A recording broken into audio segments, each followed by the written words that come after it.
for other reasons, reasons that are much more decentralized in terms of the life of mothers. And there are stories now, not only in China, but in the US of gynecologists who have not had a baby delivery in 3 or 4 months, simply because there isn't a demand for baby deliveries. Family sizes tend to be very small. So I wanted to talk about that a little bit. I don't think that we know enough about it to say, and here's the solution, because there have been many countries that have tried solutions, but they haven't been very effective. And what are some of these solutions? Well, of course, there are jobs, there are financial rewards for jobs. There are the convenience of jobs, that is, whether you have to get to school to talk to the personnel at school to collect your child, child care arguments, many that apparently there's a literature that surveys, particularly the mothers, but also the fathers, on why they would not have more, for example, than one child. Well, one child is not a very large family, as you know, and yet we speed out into the future, and the labor force is made up of the adults that those children created, but not enough adults. What are some of the approaches that have been used in this? Well, one argument is technology. It turns out that technology can only go so far, and that there are roles and there are simply numbers of people with education that Min has emphasized, and with the ability to get engaged in technology transfer. All of those are to the good, but they're inadequate to serve in the entire economy, powerful, huge economy in China. And thus, the solutions often are not the solutions that are most effective, because the ones that, at least arguably, are most effective based on studies in other countries show that some of the promises that we give to, particularly for labor substitution, are way overstatements of, look at the debate, by the way, on artificial intelligence. I hope everyone has read at least some of the articles on that. There's a group out there that says these will have the power of killing the population, truly, and they're serious, and they have strong arguments. Then there are others who argue that with artificial intelligence, we will move in the direction where that will solve the problem. Economists today are very worried about demography, and particularly not only women, but men, and feel that there's a serious problem in China in terms of making the assumptions that technology will solve the problems, or that AI will solve the problems, and so on. So because I'm rapidly running out of time, I just want to mention that this is a kind of study literature that we all ought to take very seriously, because labor supply is at the center of economic activity. And I would add this to Min's list, but I also want to say that it is so central, and many of the assumptions about technology and about other substitution forms for sheer demography are very much overstated. Finally, I want to mention that there's a lot of literature out there now that's suddenly blossomed. The New York Times had an article, I believe about 3 weeks ago, but The Economist in, I believe it was March 13th, has very, very large and substantial article on this, and does choose as a particular focus China as part of this article, as well as other countries, but as part of this article emphasizes concerns with China. And this is still in a framework of success at the present time. What China has done for the electric automobile, for example, is really amazing. But what we're talking about really are the sizes and needs for a workforce, human workforce, as opposed to just a machine. Machines are complementary with the human workforce. So thank you very much, Min, for the Time, thank you. It's you're literally it's just my alarm just out and you finished. So we're talking about economy, right? Precision. Thank you so much. Thank you. So Professor Min, you wanna respond a little bit, or yeah? What? At the end. Okay. Sure. Sure, absolutely. So with that, maybe I would like to invite Ding Jiang to share a few words because I know Ding Jiang also participated in the publication of this book. So if you'd like to share with us about how it gets started, the process, and what do you anticipate this book will have an impact? Yeah, welcome. Yeah, thank you so much, Dr. Chen. Ladies and gentlemen, good afternoon.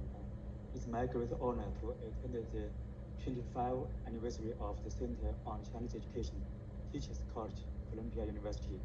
I'm glad to meet Professor Henry Levin, Professor John Bailey, Professor Ali Durante this morning, Dr. Chen Henan, my teacher, Professor Min Wei Fang, and many other colleagues here. It's also my great honor to attend the roundtable this afternoon.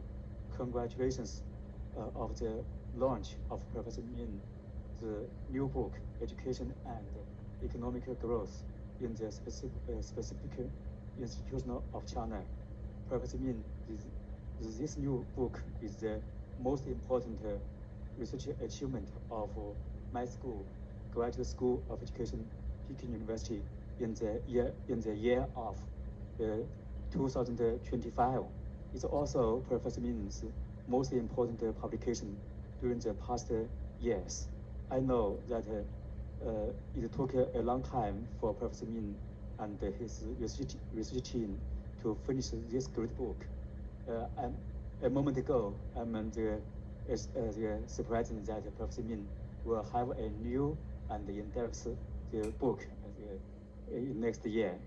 As Professor Gu Mingyuan stated, based on a systematic analysis of impacts at the various levels on economic growth, Professor Min Wei Fang, this book further provides an in-depth analysis of the mechanism through which education drives economic and social development.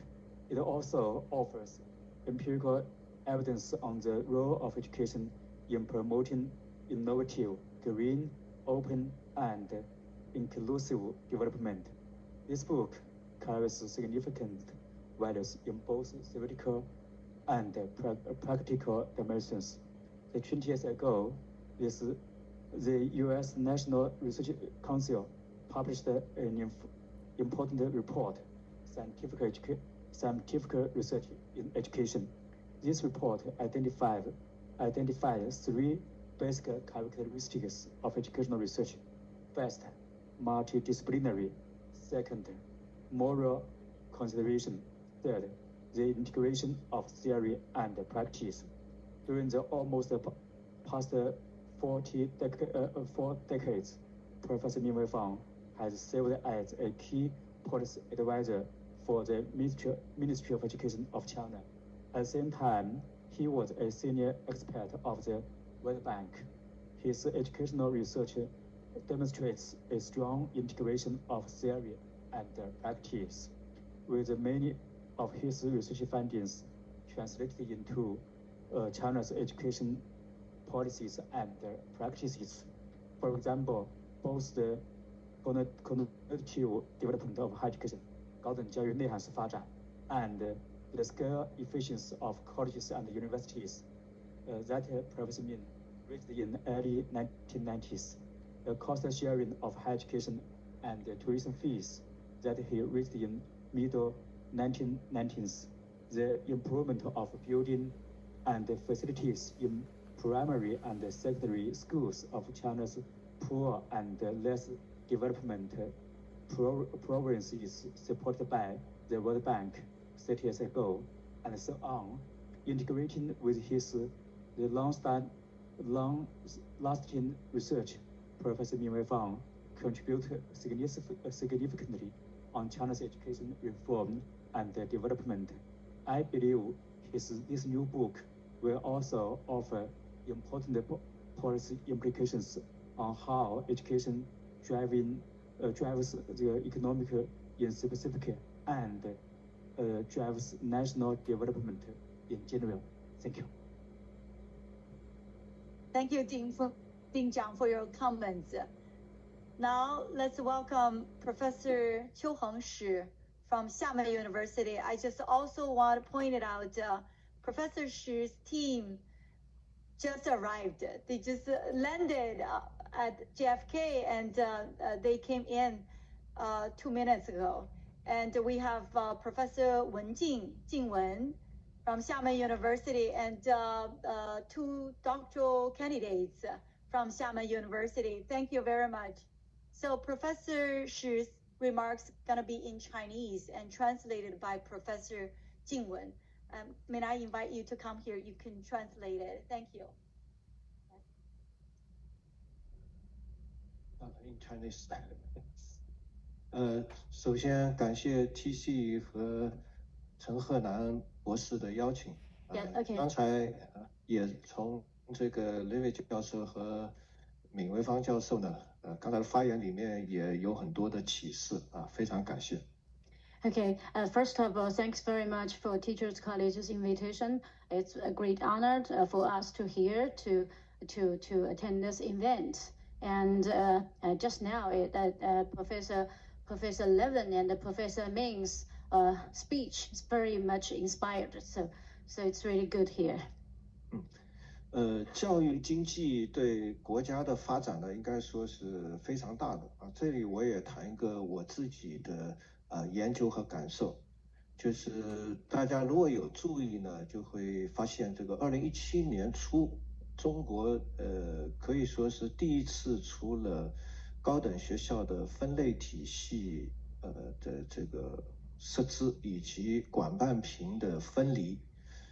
这个体系呢，是我带的这个教育部的公关团队啊，实际上也是这个国家出的题，我来做，然后教育部采纳，现在正在实施。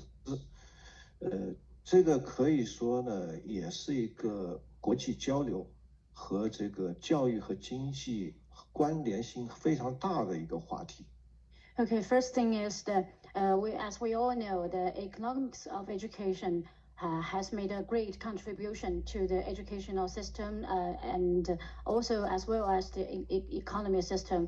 So since 2017, I think that at that time, and we had a very key important issue.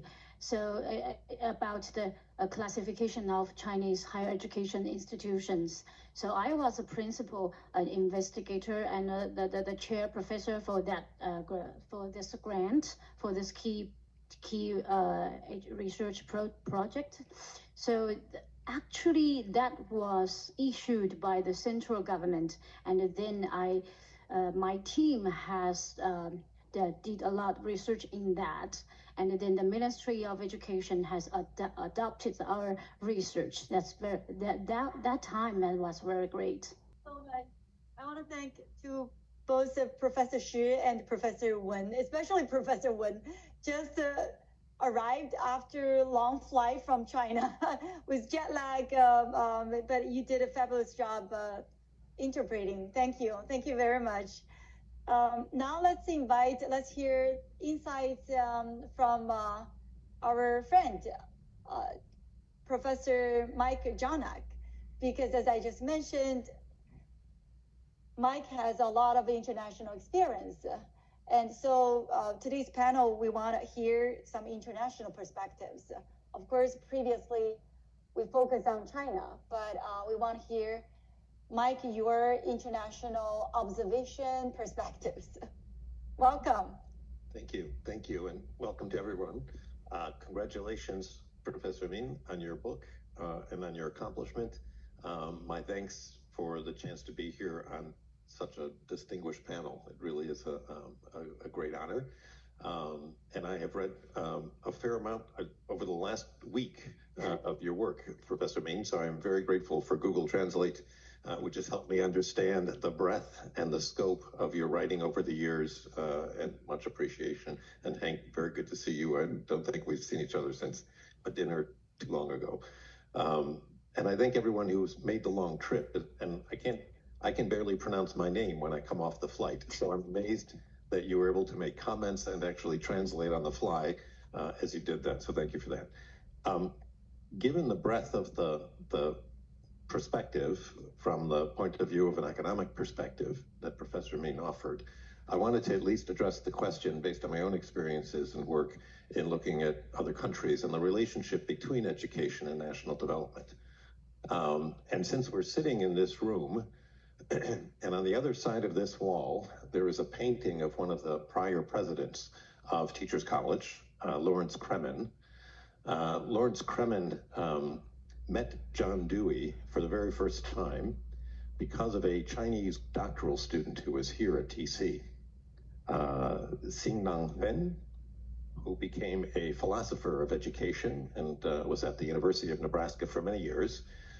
Something needed to be delivered to John Dewey's house on 5th Avenue and 97th Street. And so, of course, Larry Kremen, a young doc student, said that would be great. He would be more than willing to go there and deliver it. And he did. And Mrs. Dewey said, would you want to come inside? And he said, well, of course, to meet John Dewey, who was working on a philosophical treatise regarding the nature of transaction as a theme. And he asked Larry Kremen to sit down with him and talk for 30 minutes about his own views on this aspect of philosophy of education. Anyway, he eventually ended up going out to dinner frequently with the Deweys up at 125th at the old Shanghai restaurant. And so the former president of Teachers College learned how to use his chopsticks by eating with John Dewey and his family and discussing the philosophy of education. Anyway, an interesting time. I mention all that because Kremen also had a critique of John Dewey, which I think is relevant to the question of the relationship of education and national development. And he accused Dewey of falling into a trap. There are two kinds of education. There's incidental education, which occurs as we walk through life and learn things. And then there's intentional education, which is what he really means by education, when you have a curriculum and a faculty to teach and you're very intentional about it. He then claims that what happened was that Dewey confused and just made the mistake of equating schooling with the only intentional education there. And part of his influence, Larry Kremen's influence as the president here at Teachers College, was to try to keep a broader view of what educates. I mention that because as we think about the economic relationship or other ways of looking at education and national development, when we look at schools and we look at colleges, increasingly, we're talking about a smaller and smaller percentage of certain aspects of learning. And so when we want to look at national development, it really is critical, I think, for us to broaden that spectrum, to look at the wider ecosystem of those things that are intentionally educating our countries and our fellow citizens, whether it be in social media, whether it be through community organizations, private entities, and others. They have curricula, they have teachers, and I think that's part of the equation to add in. The second aspect, I would just add from other experience, there's an expression in organizational strategy and organizational thinking. I work often with leadership. And that is that culture eats strategy for lunch.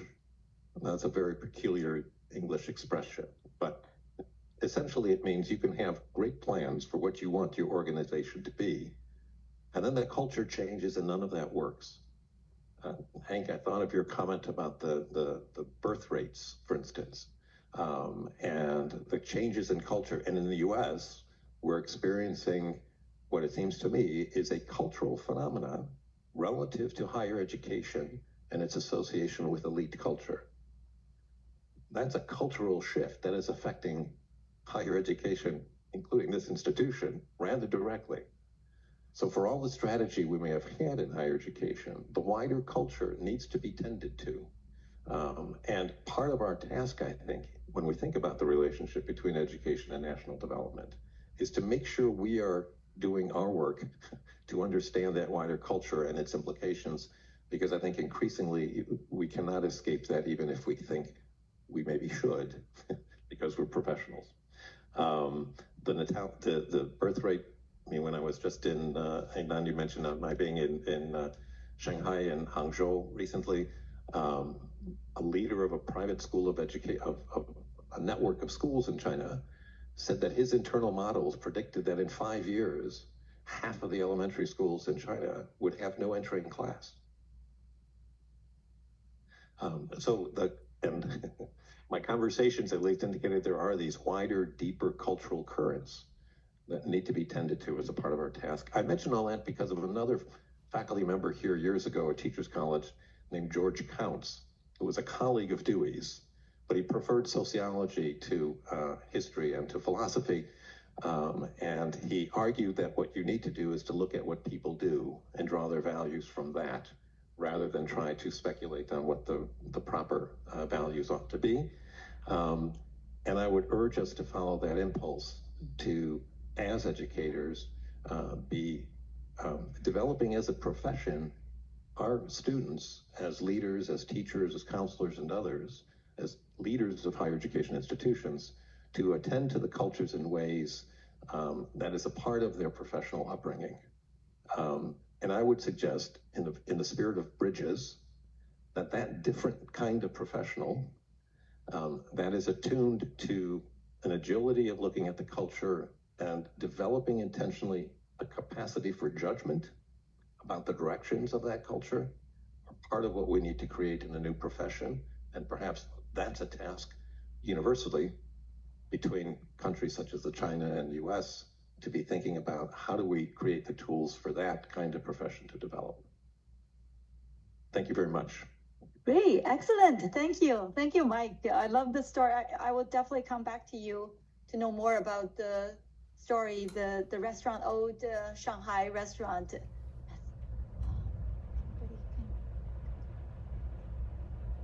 Okay. So now let me just invite our final panelist, Professor Dong Guo, to share his insights on green growth and sustainability, because that's his specialty. Let's welcome Professor Guo.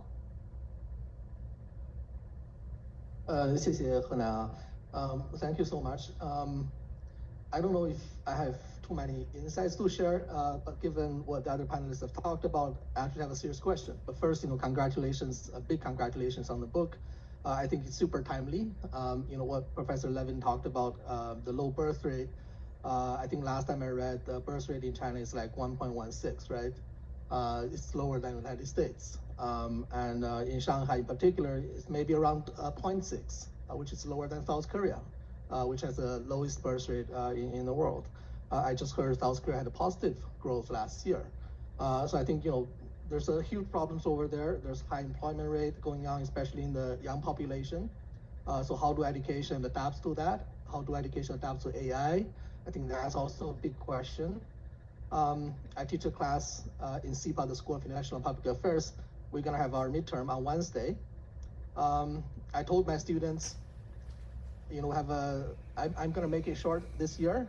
Instead of a full session devoted to the exam, I'm gonna do 30 minutes quiz. Students were still concerned. I said, why don't I make it open book? So you can look at your books, you can look at your notes, you can look at your slides, but then they were asking me, can I look at the laptop? I thought about it and said, okay, this is a class about sustainability. Obviously, you want to save paper. Maybe you want to print out all the slides, on paper and then bring them to the classroom. I'm sure you're looking at your laptop or iPads for the slides. So I then told them, no internet.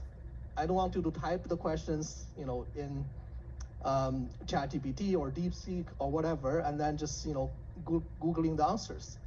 So that's a no-no. But then, I thought to myself, I think all of us as instructors and professors were thinking, how to adapt in the age of AI, right? And how do we change our teaching methods and also the substance? Professor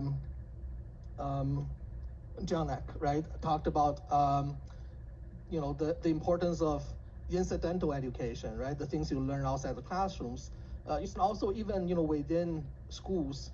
Professor Shi was speaking about essentially vocational education in China, which teaches 50% of the students in China. I actually went to a vocational school myself in Yantai in August, and they have whole classes of students focused on learning biochemistry. All of them afterwards will go to work for Dahua Chemical. I think maybe one of the largest chemical companies in China. And all of them gets employed. They have classes on electric vehicles, classes on batteries. They all get employed. I actually did a study while I was at TC doing my PhDs on vocational education in China. So we actually looked at all the low-performing students in high schools.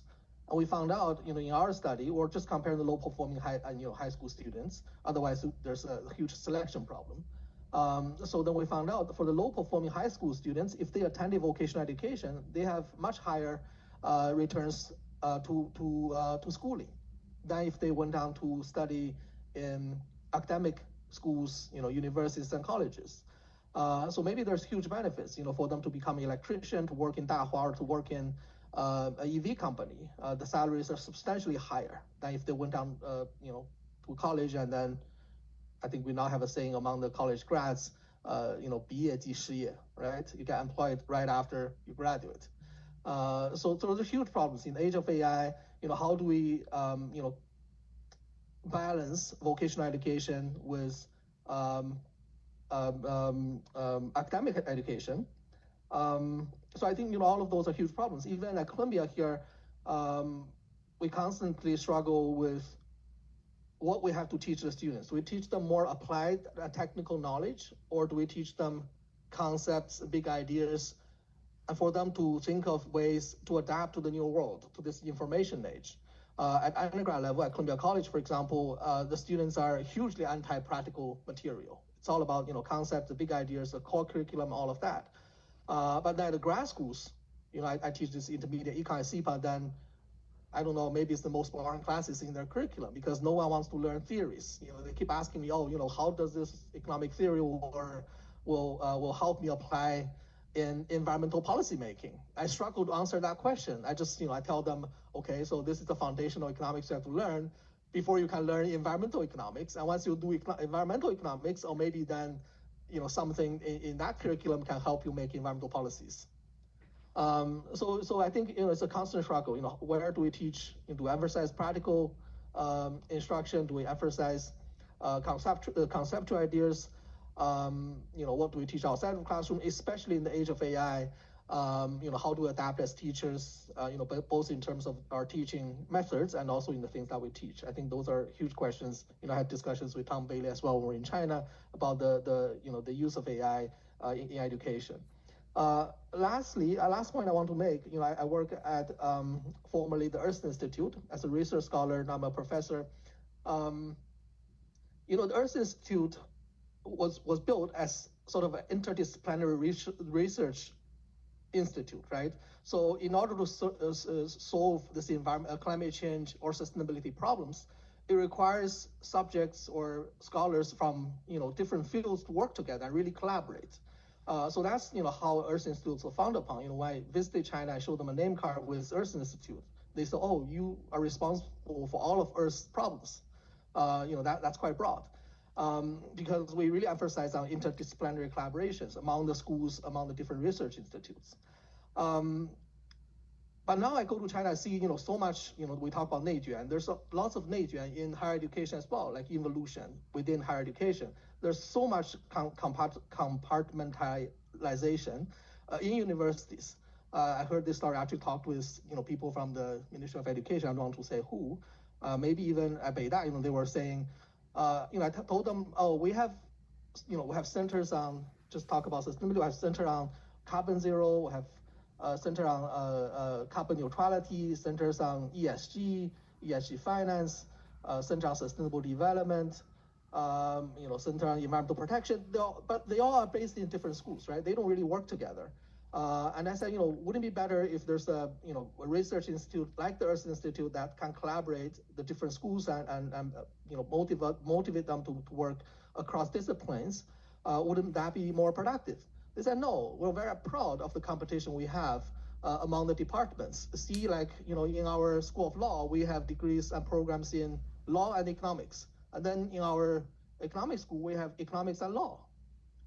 I was shocked to hear that, but, just as an example, may sound fancy. Rules times around related and also. I was shocked to hear that, but, just as an example, may sound funny, but I think that's reality. Even at Columbia, there's lots of competition. We have sustainability management, we have, in climate school, we have, climate society, climate finance, ESG. There's so many different programs, applied analytics, business analytics. There's so much competition among the schools. I don't know if that's a way forward, especially to solve big problems like AI, like sustainable development. We really need interdisciplinary collaborations. I think we're sort of going backwards on that a little bit, right? So, I basically have a serious questions. But again, congratulations on the book. Maybe you can shed more light on these questions. Yeah, that's all I have. Thank you so much. Thank you. Thank you, Professor Guo, for your insights.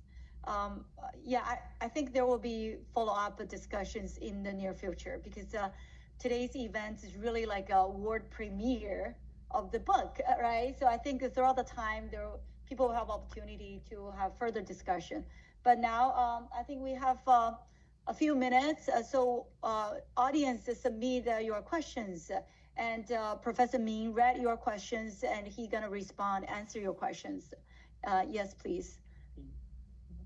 Thank you for excellent comments and excellent questions. And since some of the questions interrelated and also given the time limits, and so I will respond some of the questions.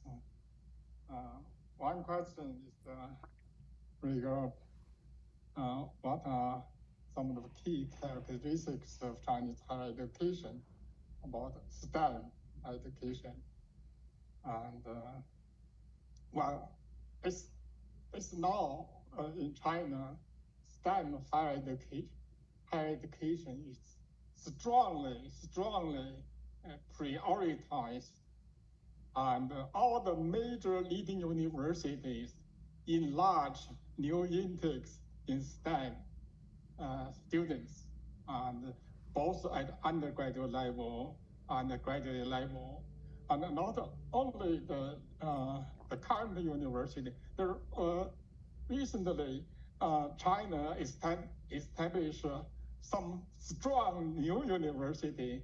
Like last year, started enroll students called Shenzhen University of Science and Technology.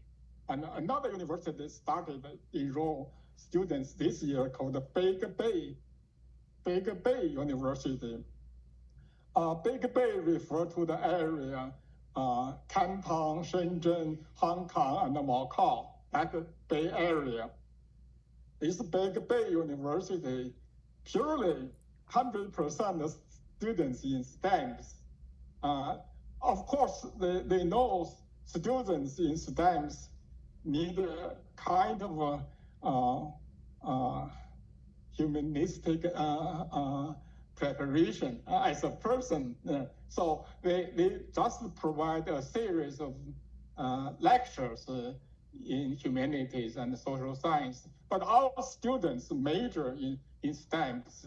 So some people even worry maybe we do too much to overemphasize this area. And in all the newly established university and the current leading university enroll STEMs around AI-related majors like computer science, microelectronics, and all that kind of related AI. And so another related question is about the visa, key visa for a young professional in STEMs. We don't charge $100,000 visa fee, but for those young people, but we give them very favorable condition to attract, because China came to realize, it cannot really produce so many high-level leading scientists, engineers all by ourselves. So to attract young people, give them international compatible salary and housing subsidies and the children education subsidies, to attract young professionals in STEMs areas. So this is related to China's new growth conception, innovation-driven, innovation in science and technology, especially in artificial intelligence. And another question related to AI automation reshape labor markets, and how should China education system adapt to sustain the economic growth. Actually, as researcher in economics education, we came to realize very clearly that AI actually affected almost every aspect of economics of education. First, education production, for producing high quality human capital, how to teach, how to learn, how to evaluate, and how to manage the education production and process, and all affected by AI. And just recently, we finished research and submitted a paper and to journal about how AI will affect education. So first of all, affect education production process, and then AI affected the cost effectiveness of education. And we found a lot of interesting empirical evidence, such as like the use of AI in an African country for mathematical education, and every student cost about $5 for the semester, but they got the learning gain for almost a year. And so we know that changing the cost effectiveness, cost benefit pattern by AI. And also AI influence the education equity, and which influence social equity. I'm talking about just now how equity related to long-term sustainable economic growth. And this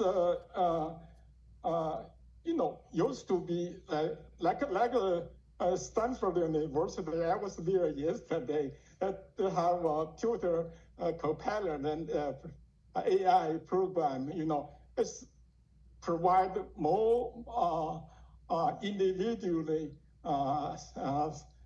specialized education, but with much lower cost than use purely human and a teacher and a teaching assistant, as reduced to 70% of that kind of cost for individualized learning support.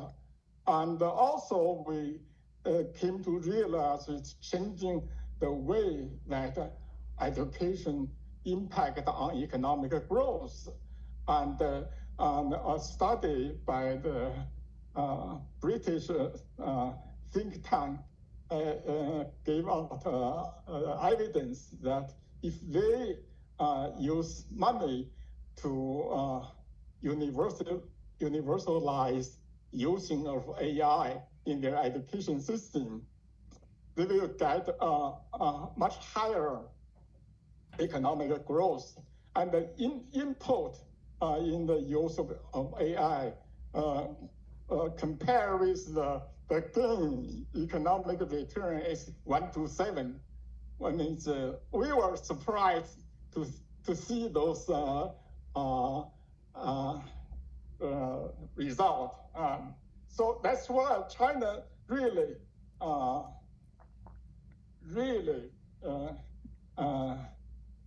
attach high priority on AI, and we try to accelerate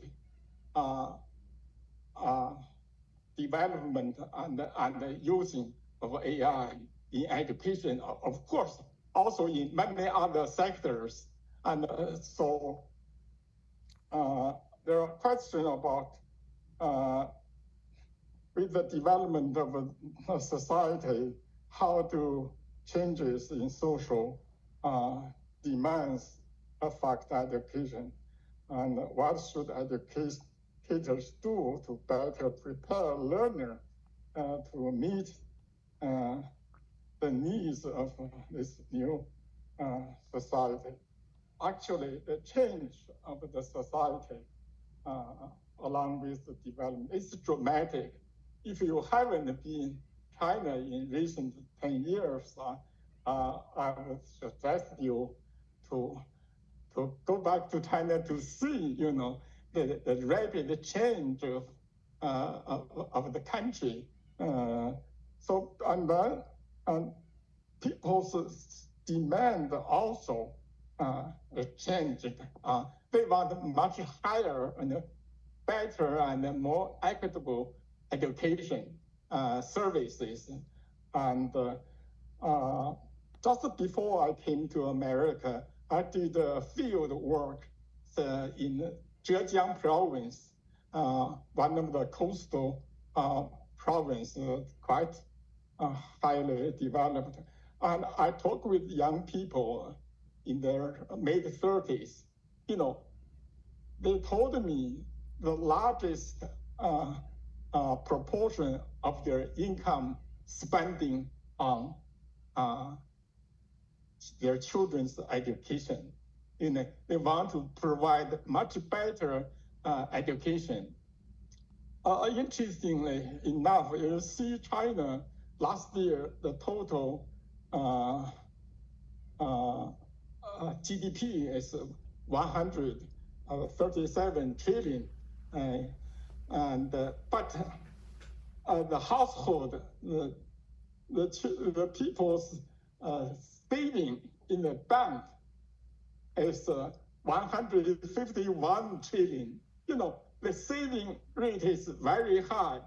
On the one hand, we need to, there's potential to enlarge domestic demand.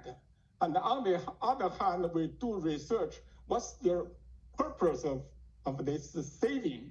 It saves so much money. The bank is much higher than the GDP, the national GDP. Well, the very first purpose of their saving is for their children's education. They save money, but they can save money for other things, but they never save money for their children's education. It's very interesting to see that. And in some developed areas, to enlarge better education, there are a lot of Minban schools. The so-called Minban, with people's run, actually is private schools. Very high quality. You go to Shanghai, Hangzhou, those most developed areas, and you see a lot of private school. They charge high tuition. They pay higher to teachers and better education equipment and teaching learning environment. So then by doing this, you really enlarge domestic demand, which is a driving force for the economic growth, but not too much on export, export-oriented growth. Sometimes, rely on international situation. It's sometimes cause problem for us. I would like to say China has a lot of problems and the challenges we are facing now. And I have to say education is not the only solution to all the problems and the challenges. And the more comprehensive reform is needed to deepen the reform of China is to create a more social institutional context for long-term development. It's very important. Education is only part of it. I know the time is limited. It's already exceeded 3:30. Anyway, I appreciate your comments and your questions, and thank you very much.